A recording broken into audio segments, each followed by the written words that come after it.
What's up mga ka-vlog? So welcome back to my YouTube channel, no? So sa Facebook account ko na naman, so paki-follow lang sa hindi pa nakapollow dyan. And then paki-subscribe lang din sa YouTube channel ko. So makita lang sa itaas yung YouTube channel ko.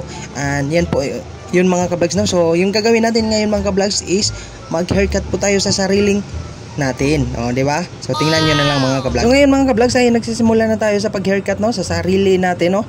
So yan po mga ka-vlogs, yung gamit ko pala is razor kasi mahirap yung gunting kapag sa sarilihin natin yung paggupit.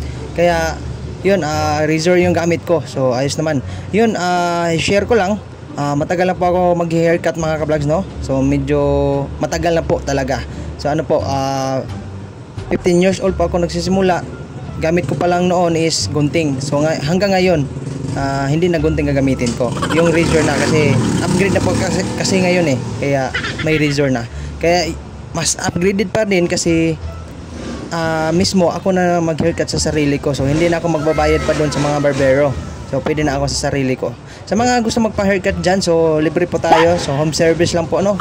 Kapag malapit lang home service, kung malayo ay wala na, hindi pwede home service kaya malayo na So yan po, no, pwede lang tayo mag home service sa haircut. So mga gusto nyong haircut is makukuha ko talaga yan mga ka-vlogs.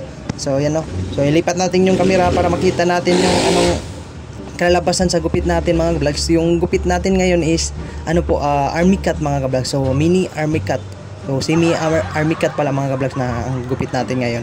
So yan po mga ka-vlogs, ginamitan ko ng sukod o guide pala mga ka-vlogs, no. Guide 4 po yung gamit ko para hindi ma-zero yung sa gilid.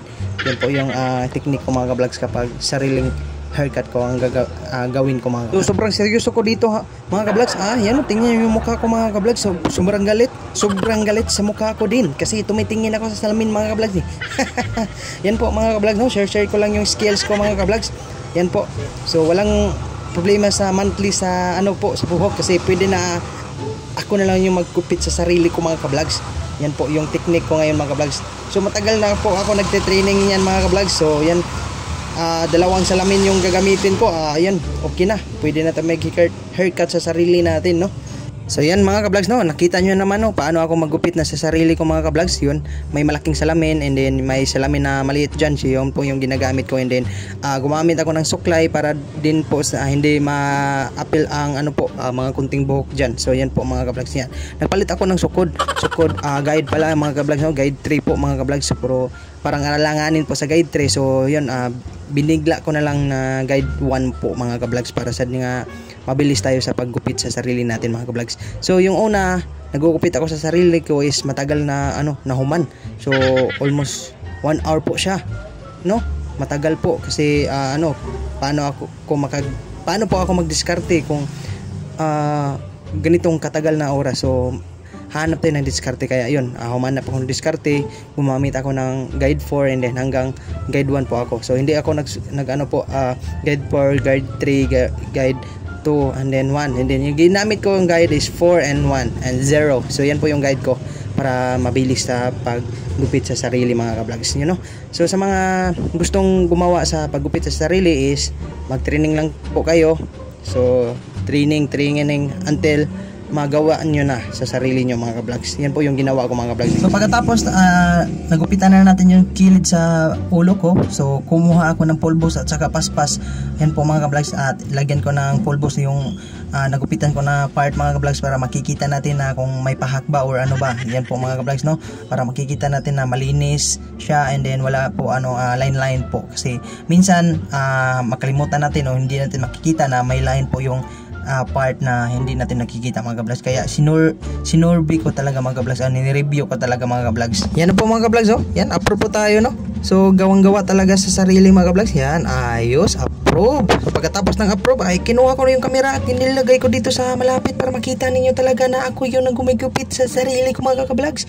Yung my loves ko is nasa likod, so hindi siya marunong magupit sa akin kasi upawan niya ako. Yan po mga ka-vlogs, no, yung dahilan kaya porsigido ako magtupi sa sarili ko mga ka-vlogs. Yan, tingnan nyo sa gilid mga ka-vlogs, ayos na, napurma na mga ka-vlogs. Yan po, dito na lang tayo sa sa left mga ka-vlogs. So medyo mahirap dito mga ka-vlogs kasi left yun, kaya ako is right po, kaya mahirapan tayo dyan. Pero gawain na natin paraan mga ka-vlogs para matapos natin yung gupit natin na mini simic haircut pala. Mini haircut ba na? Hindi eh. Ito po yung ang name sa gupit ko mga kablags, no? Mini army cut mga kablags. So hindi army cut ay duda. So yun yung sinabi ko kanina mga kablags, no? Hindi ako marunong lumitok sa mga words na yan mga kablags. Yan.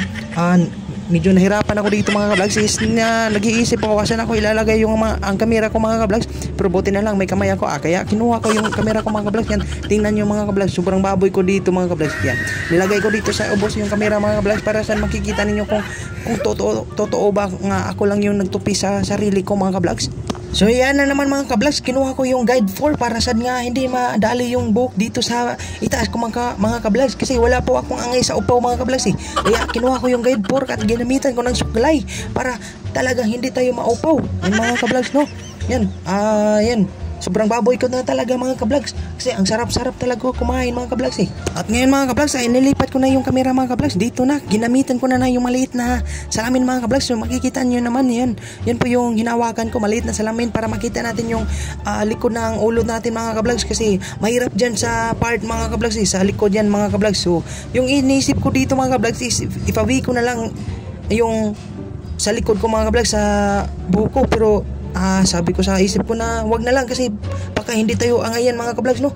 Kaya yun, porsigido talaga ako na matapos itong gupit na ito na madali mga kablags, para sa next nating gagawin is madali na tayo mga kablags. Ano ba, sweeto na tayo mga kablags ba. So yan po mga kablags, no? So sa mga hindi pa marunong dyan, wag yung subukan, kailangan magpractice kayo. Yan po yung gagawin nyo mga kablags. Yan po mga kablags, no? So makikita natin yung result mamaya mga kablags. Nag-iba-iba ako ng position mga kablags kasi nahihirapan ako mga kablags. So paano na ito mga kablags, hindi marunong magkupit yung my lives ko mga kablags. Nangyari ako dito mga kablags, pero gagawin ko lahat para matapos ito mga kablags. So isip-isip muna ako dito hanggang yun, nakuha ko na yung idea mga kablags kung paano maggupit mga kablags. Yun, nakuha ko na, and then yun, pinapatuloy ko na lang mga kablags. So kanina nahihirapan ako paano kung gagawin ka talaga. Mag-upaw na lang ako. Wag na kasi maraming abs yung ulo ko. Tumawa na ako dito mga kablags kasi nakuha ko na yung technique mga kablags. Yun, madali lang mga kablags, no? So nakita man ninyo mga kablags na may forma na yung likod mga kablags, no? So forma na po siya mga kablags. So ayos yung ginawa ko mga kablags na technique. So, kailangan natin dyan mga kablags is ilapit yung maliit na salamin mga kablags para makita natin kung ano pa yung makikita natin dyan. Ayos mga kablags, nandito na yung haircut mga kablags. So tapos na po tayo mga kablags, no? So tingnan nyo yung mga buti mga kablags. Yan po. Ayos mga kablags, no? Yan. Sa mga gusto magpa-haircut dyan, so may picture kayo dyan. So pwede tayo kukuha ng mga gusto nyong gupit dyan mga kablags. Yan po. Tingnan nyo mabuti.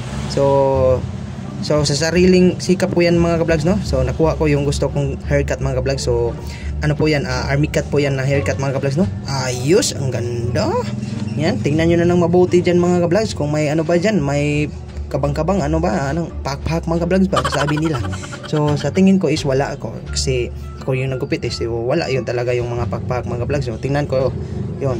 Okay, yun naman mag-adjust sa video mga kablags kasi hindi ko na-edit mga kablags. Ito naman tayo sa likod mga kablags doon. So makikita nyo dyan mga kablags. So walang pahak-pahak mga kablags, no? So ayos yung lahat. So zero po yung ginagamit ko dyan mga kablags. So ayos, di ba? So kuhang-kuha talaga yung gupit natin.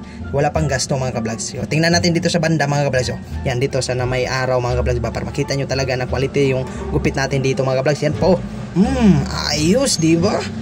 Di ba? So dito sa banda mga vlogs. So dito. Okay. Yan po mga vlogs. So hanggang dito na lang tayo sa video mga vlogs, no? So bye bye. See you sa next vlog.